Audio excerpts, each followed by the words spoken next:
اچھا مفتی صاحب، یہ ایک سوال ہے کہ یہ حالت جنابت میں کون کون سے کام کر سکتے ہیں؟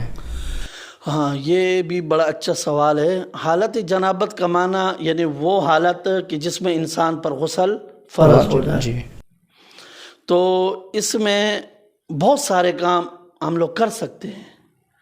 بس یہ مثلا ہم ناخن وغیرہ بھی کاٹ سکتے ہیں، ہم بالوں کو بھی کیا کر سکتے ہیں، کاٹ سکتے ہیں، زیر ناب بالوں کو بھی کیا کر سکتے ہیں، ختم کر سکتے ہیں، بغل کے بالوں کو بھی صاف کر سکتے ہیں۔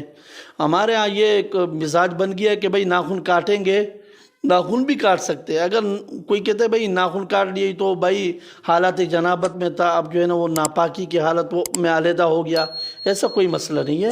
اچھا، بندہ کھانا بھی کھا سکتا ہے، لیکن اتنی بات ضرور ہے کہ بھائی کھانے سے پہلے تو ویسے بھی ہاتھ دھونا کیا ہے، سنت ہے، تو کم از کم ہاتھ کیا کر لیا کرے، دھو لیا کرے۔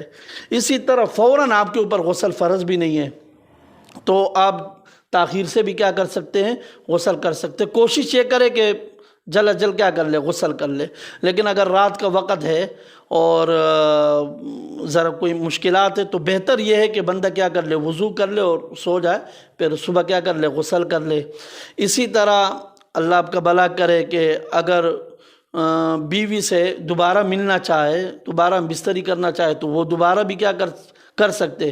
غسل صبح جب کر لیا تو وہ ایک ہی دفعہ کرے گا، یہ نہیں کہ دونوں کے لیے علیحدہ علیحدہ غسل کی بھی کوئی ضرورت نہیں ہے۔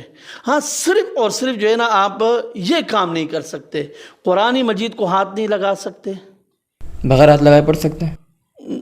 سن لیجئے، قرآن مجید کو ہاتھ نہیں لگا سکتے۔ نمبر 2، قرآن مجید کو پڑھ بھی نہیں سکتے۔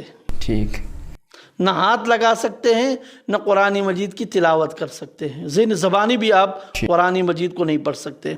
اسی طرح مسجد کے اندر آپ ٹھہر نہیں سکتے۔ مثلا اعتکاف میں ایک نوجوان بیٹھا ہوا ہے اور شیطان آ گیا، احتلام ہو گیا، تو اب یہ جو ہے نا جیسے اس کو پتہ چل گیا تو فوراً یہ جائے اور غسل کرے، مسجد میں نہیں ٹھہر سکتا۔ صحیح۔ اسی طرح مسجد کے اندر نہیں جا سکتا عام حالت میں بھی، ویسے اگر جنابت ہو جائے تو مسجد کے اندر نہیں جا سکتا۔ اور اگر بیت اللہ کے آس پاس ہو، مطلب کسی ہوٹل میں ہے، تو یہ حرم کے اندر داخل بھی نہیں ہو سکتا۔ اچھا، نماز بھی نہیں پڑھ سکتا، اور وہاں پر وہ حرم کے اندر طواف بھی نہیں کر سکتا۔ یہ کام نہیں کر سکتے، باقی جتنے بھی کام ہیں وہ سارے کے سارے کر سکتے ہیں، کوئی مسئلہ نہیں ہے۔